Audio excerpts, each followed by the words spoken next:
talking about objective morality today, right? Yeah, if we can. Sure we can.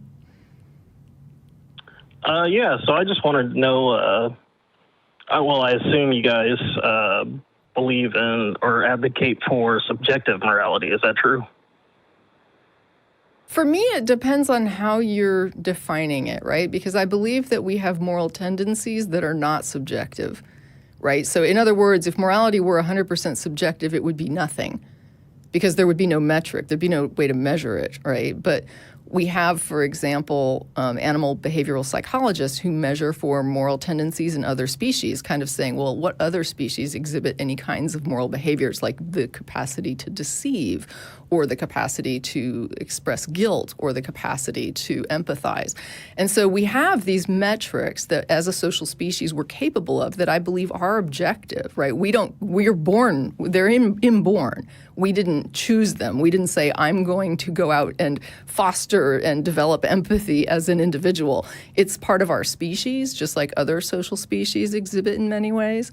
So that aspect of morality, I think, is objective, and that's what makes it measurable. But then you have the other aspect, which is, okay, so you have this sense of fairness about you that we see in a few other species.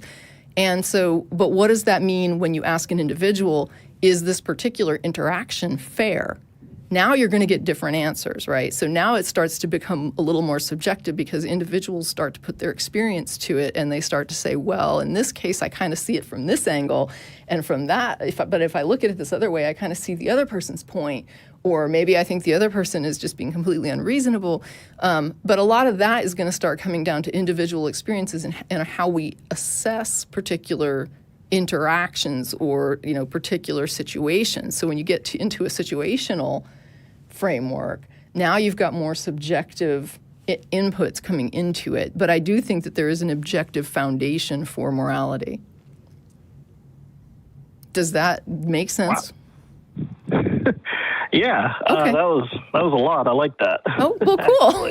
Thank you. Another way to approach this is you can say that we're striving for well-being, and we want to make sure that to increase the well-being of humans and those things that increase well-being are morally good, and things that hinder well-being are morally bad. But even then, you're going to have these subjective things where it's like there's some harm that's coming with this, but there's some good that can. And so, because we are, so for example, we would tend to look at cutting off someone's arm as like an immoral thing to do. But if you're cutting off their arm because there's a flesh-eating bacteria that you're trying to stop to save their life, then somebody might say, well, yeah, okay, so you're clearly harming the person. Cutting off someone's arm is not harming them. That is harm to a person, right? That even if at the end of the day you say it's because we're gonna assign the blame to the disease, right. And not the doctor for slicing off someone's arm, it is still harm to the person. They come out of it with one less arm, and they're gonna have to deal with that.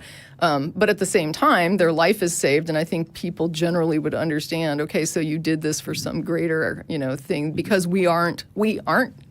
God-like, and we can't just wave a wand and make the flesh-eating bacteria go away. We have to make a decision to harm them in a smaller way than a larger way. And so even when you're using well-being, you're going to have these sort of weighted sort of things where one person or a person might say, I'd rather die than lose my arm. Sure. Right? And so you've got a person who's like, well, to them, they don't want to lose their arm. It means that much to them. And there's going to be these subjective values and weights to even those things, kind of no matter what you use, right? And I mean, even when you look at religion, right, even people within the same church are going to have disputes about what is intended as correct or not correct based on their biblical interpretations. Because I see they have you listed as theistic, and so I'm just kind of throwing out there that even within a religious community, you're going to have disputes about what would be a fair interaction, even with the guidance of your Bible or whatever. Right. I would advocate, that's objective. There's a difference between objective and absolute, obviously. Yeah, I agree. But going back to what Don was saying, and I've heard the argument made many times for, good versus not good or bad, whatever. But why is it that morality has to gear towards that what is good. Does that make sense? Morality is I would say, a concept that is unique to humans, or human morality is unique to humans, and it's about how humans are going to get along and work together to sort of get the most of us to the next generation or whatever. And if you want to assert that there's some God that knows better than us, there's a lot of evidence that you would need to provide that somehow they know better than us. I think that when you compare secular morality to religious morality, we've figured out that slavery is wrong, and the Bible still advocates for it, and the God still advocates for it because the God hasn't come down and made a correction. And I would just add that when I think in terms, like good and bad to me are kind of ambiguous terms. And so let's look at something that we tend to have a little bit more of a fine point on, something like justice, right? The concept of justice. Okay. And whether or not a particular society is treating people justly. Depending on where you live, you're going to have different attitudes about that. But there are times when lots of people that live within that very society say our society is not just and we don't like it and we feel oppressed, right? People that are within that society may disagree with the justice that is being put down by an authoritarian source. And so what happens is people, and also dogs and chimpanzees, have this concept of when they're not being treated fairly, when they're being treated in a way that is less beneficial to them than another individual. And how this has generally been tested is in treats, giving them treats for assigned tasks, and whether or not they care if they get a treat or don't get a treat when someone else gets a treat. And there is evidence that shows that there's a negative response to them observing that someone else gets a reward and they don't get a reward. So that would be the sort of internal sense of justice, right? And different animals have different capacities for it and even different sense of what is just. So dogs, for example, seem to behave similarly if they're rewarded regardless of the type of reward, whereas chimpanzees tend to start acting negatively when they don't get a reward that's as good. So they're actually looking at evaluation of the type of reward. And that's more in line with kind of how humans view it, right? We don't just see a reward like, oh, he got paid and I got paid and we're happy. If you find out your coworker who has the same title as you is making $25,000 a year more, you're going to be like, hey, wait a minute, that's not cool. And so you have this sort of sense of justice about yourself. So then the question comes out, how do we gauge justice somewhere else, right? So we're watching a situation and we're saying, is this just? Is this not just? And we're looking at a society where maybe a lot of people would agree that this does not comport with justice, that what's happening here is really bad. People are being sent to camps and genocidally killed, and people are being, reporters are being murdered, and some people are just being disappeared because they disagree with, political opinions. And so we see this thing, and it's like, what a terror of a society this is. And all of us are like, this is really not okay. This is really unjust. What it demonstrates is people don't have to comport with justice. There's no compulsion, right? Like a society can get away with injustice for as long as it can get away with injustice. And unless somebody stops it, it's going to continue in the way that it continues.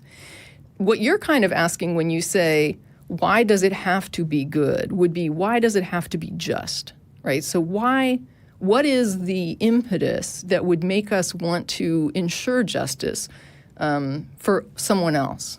Right? I mean, isn't that kind of what you're asking? Kind of. But going back to your justice part, if a society, regardless, well, I guess it's kind of hard because, our society, we're a democratic republic and we vote.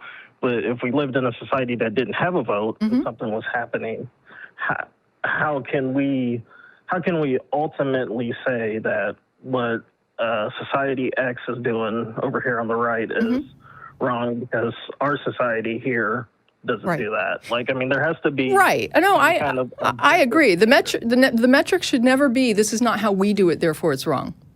Right? The metric of what is just isn't whatever I do. Justice has about it a sense of fairness and whether people are being treated with equity. Right? Are we being treated equally, or is there inequality? And you can measure inequality, right? Because there's metrics by which you can tell if somebody is in poverty, is somebody starving, is somebody being brutalized, is somebody... These are things that we can actually quantify and observe. And so the question becomes, do we want to be in a world where people are brutalized, people are abused, people... and where the rest of us just sit back and say, this is a fine thing. This is where, to me, that objective part of the morality that I was talking about earlier kicks in. Now, what we have generally as people is an innate sense of we get upset when we see an injustice, right? Most people, when they see something that they consider to be unjust, they have a negative reaction, just like the chimp and just like the dog. We are going to have that. Now, the question becomes... do I want to suppress that and say, I don't care that I'm watching this injustice and that this is disturbing to me? Or should I be disturbed by something I'm not? Like you're saying, if you're enculturated to something, like let's say that I live in a society where women are treated like in a horribly objectified way and where they're raped or beaten if they get out of line. If I grew up in that society, I might think that's perfectly fine. Right? This is perfectly okay. And that's where it comes down to, it's not just how I was raised, right? You have to look even at that and say, okay, so I've been taught this is fine and it doesn't bother me to see it, but should this bother me to see it? Should this be one of those things that I look at and I say, that is an injustice? Would I want to be objectified, beaten, raped? Would that be okay if it was me in that position in society instead of this other person? And this is where the equity comes in, which is one of those other aspects of moral tendencies that we measure. Do we have a sense of equity, right? Do I have a sense that this thing is like me? And as human beings, we actually do, right? We have the capacity, even as children, to recognize human faces above other species faces. Like we have a better capacity to recognize other humans. So we do see people in a unique way where we recognize you are one of those things like me. And so we have a sense of equity. So the question is, do we want to just suppress the morality or not? And I think that when you kind of look at the large picture of the world, it sort of becomes obvious that the better we make it for people, the more equity and the more justice and the more that things just seem to get better for everybody. The less we let some groups get abused, the better it kind of is for us all. And I think we feel better about it because we are innately geared toward these things. I mean, does that make sense to you? Yeah.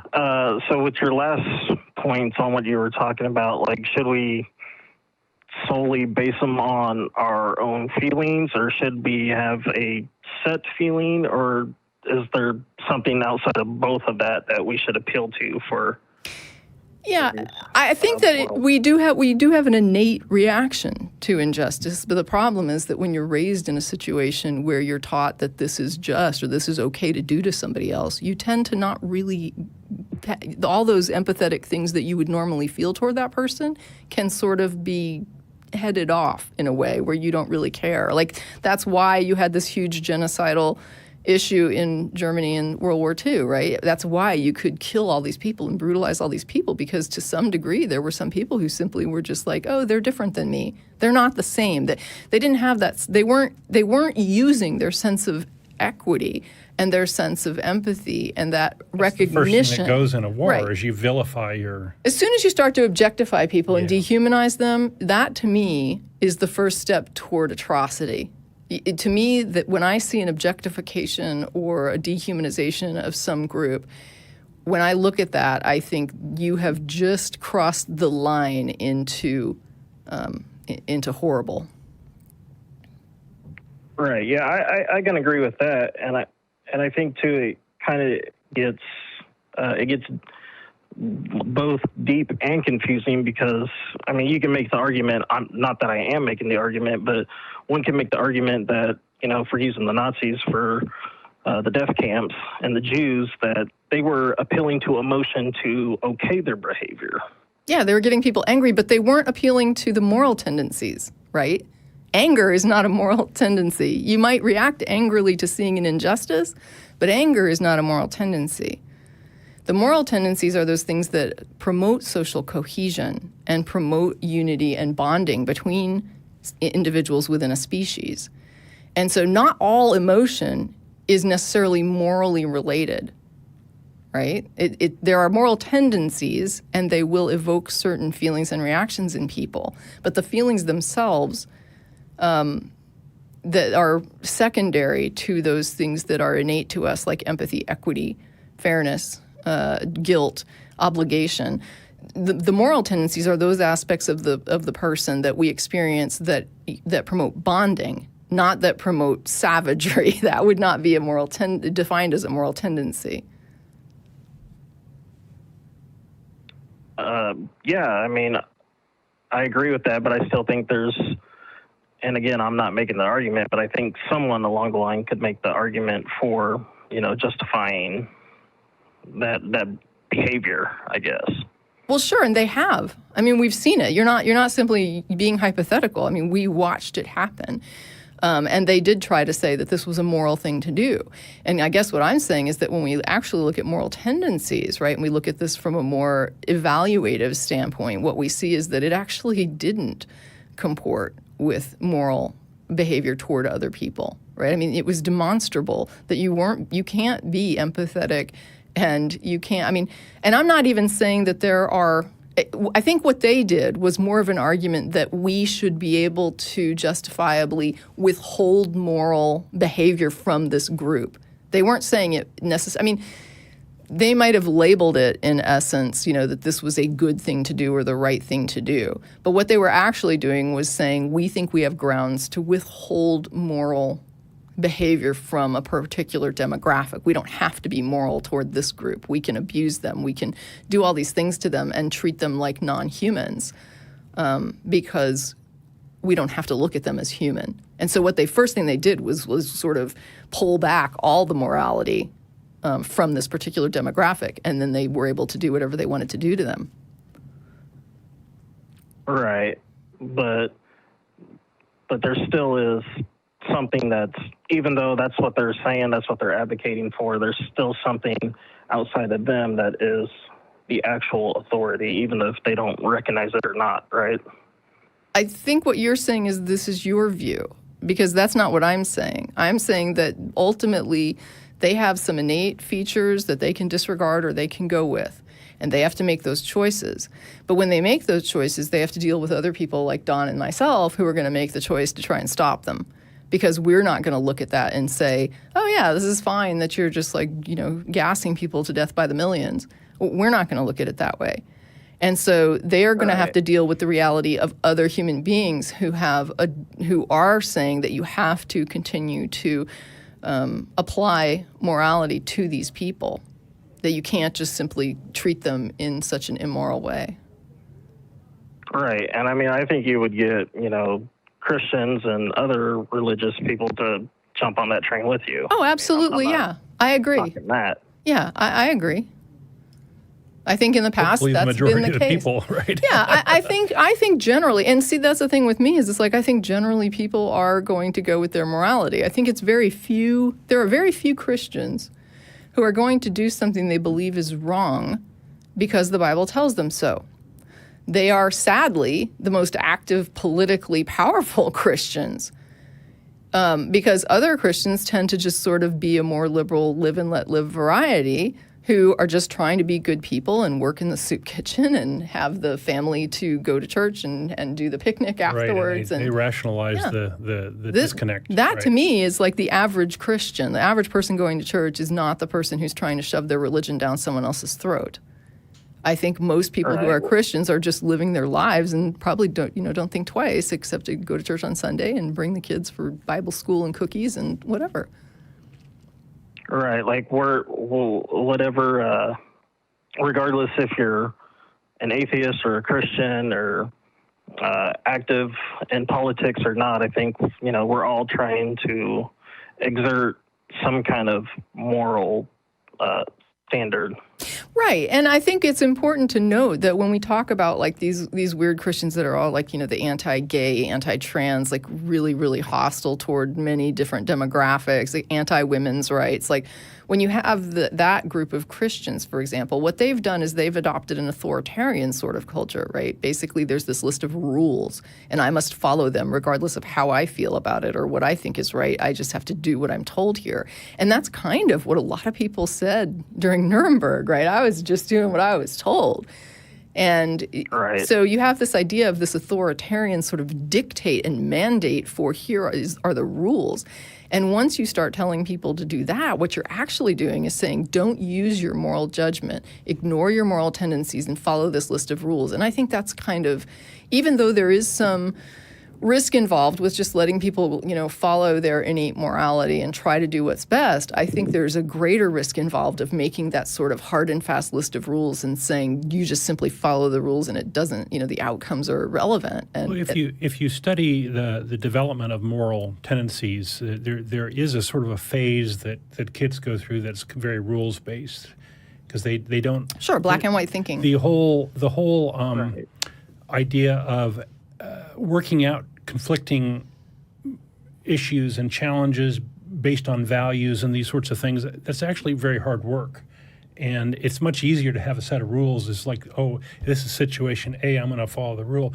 And so it's sort of a lesser developed, moral sense of development, and eventually most folks outgrow that and go on to later phases. One of the real problems with rules is you can't have a rule for everything, and if you start having rules that contradict each other, then you've got a big mess. Yeah. And so the whole thing is just a non-starter. Yeah. And so I look at the Bible. It's a rules-based morality, big time. Right? It's follow these rules, and well, they're crappy rules, and they contradict, and it's just an obvious failure. Yeah, I think to me the most important thing is I have difficulty labeling following a rule set as a morality, because to me what makes us moral agents is that moral judgment, right? That we actually consider a situation and we weigh it and we think about it, or that even if it results in you just going with what you feel is most fair, to me that's more moral than following a rule. If you're just simply following the rule without any good reason to believe that it's the best action.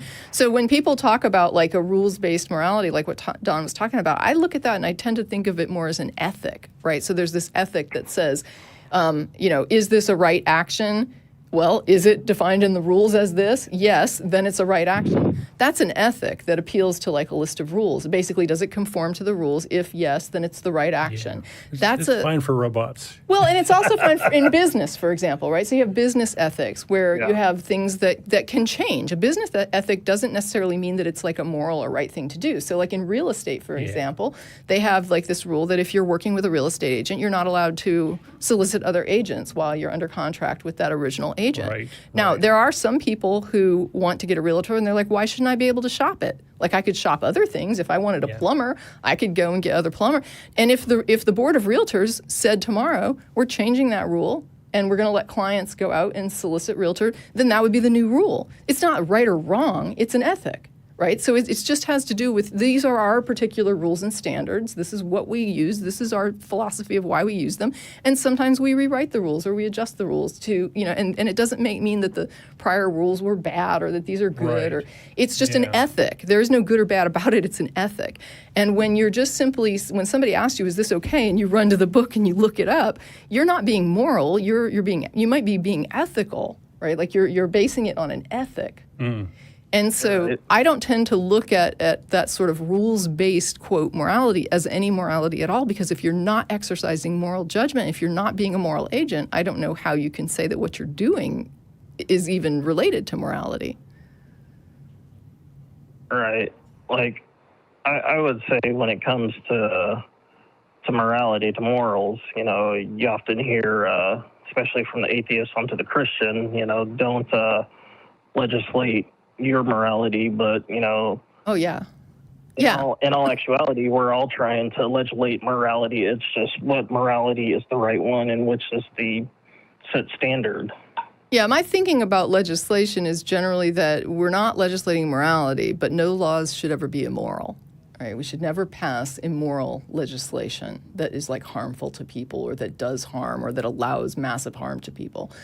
But at the same time, what we're trying to do with law is just make a harmonious interaction in a large public setting, right? You just want to make sure people aren't hurting each other every day. Whereas with morality, it's really more about like a social aspect of how we view other humans and how we treat them and whether or not we respect or regard them. The law doesn't make me respect you. It just makes me behave in a certain way to not put you at some sort of risk. Harm, yeah. Yeah. And obviously, if there's a law that makes me do things that are really bad and horrible to you, that would be an immoral law. And I would say, okay, the legislation can't be immoral, but it doesn't necessarily have to be moral. It can be totally benign, right? It doesn't have to have any moral value at all. And over the long arc of time, I think our laws have become more promoting freedom and more promoting equality. And I think that in the long run, those are good things, right? Well, we're trying to balance the individual freedoms with the social safety. Basically, that's what you're always trying to balance. And every time you get anywhere close to that line is when you get controversy. Yeah.